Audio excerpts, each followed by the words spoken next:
In 1973, the father of hip-hop DJ Kool Herc brought DJs to the limelight with block parties in the Bronx where turntablism grew on its own. By 1975, DJ Grand Wizard Theodore accidentally discovered the technique known today as scratching. In the 1980s, house and techno was born by DJs in Chicago and Detroit. By the 1990s, technology advanced where instead of vinyls, DJs were using MP3s on CDs. In the 2000s and beyond, Scratch Live and other various programs and technologies have revolutionized DJing by creating new sound and DJs along with it. This is the evolution of DJs, their revolution. My name is Jonathan, aka DJ Jin, and I've been DJing for about seven or 8 years right now, 4 of which was just me playing around. 3 years I got really serious about it. When I hit 17, 18, a friend of mine introduced me to a program called Virtual DJ.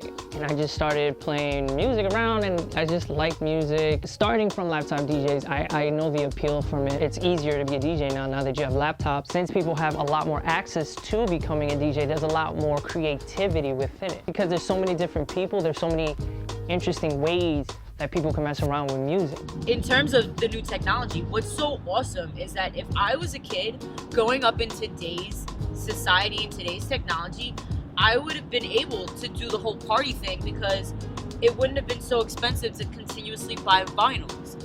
So every time I wanted to buy a vinyl, it was like, oh God, I'm not trying to ask my mom and get a lecture about buying vinyls, so I'm just gonna save up and buy vinyls at 12, which is like bread. So it was a bit difficult in terms of keep up a collection. So what's so great about it now is that, you know, you can download music.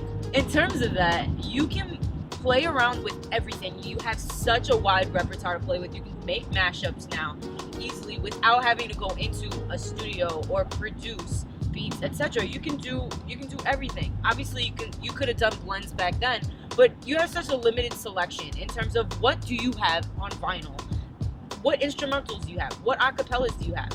Every single doesn't always come with everything on the vinyl. So it was such a smaller selection, and I used to hate that because I'm like, oh well, I want to play this new 50 song that just came out, but I don't have it, and then I have to wait for it to come in from the vinyl store. And then there was so little vinyl stores back then when I was trying to find songs, etc. So that's what's so great about it now is that as kids are growing up, they have such a wide variety of things to play with, I guess. And where I was at, I more wanted to get into the battle stuff just because it was cheaper. The technology is way more powerful and it makes us as a community better and larger. Did technology or laptop DJ mess up opportunities? That question has been plaguing every person's mind in the entertainment business in DJ. Me personally, I believe it's a double-edged sword. There's always goods and there's always pros and cons to that. As in the pro being that it makes it a lot easier for you to carry songs instead of carrying crates of music and vinyls, because Lord, your back would be destroyed. But it also increases the experimentation with sound, as in you can create new sound, new types of way of blending, new types of way of creating music in the industry. So your entertainment value, your DJing skill, your production skill, or whatever it may be, being in whatever genre you do, is at a whole new level.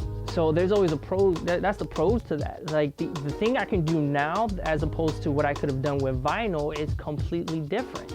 And it sounds a lot, I wouldn't say it sounds a lot better because vinyl has its own distinct sound, but it has its own interesting creativity aspect to it. But the bad side is there's a lot of people jumping into situations without really knowing it. Because it makes things easier doesn't mean you're the master of it or you can do it from jump. Just like if since Instagram came out, everybody wants to be a photographer.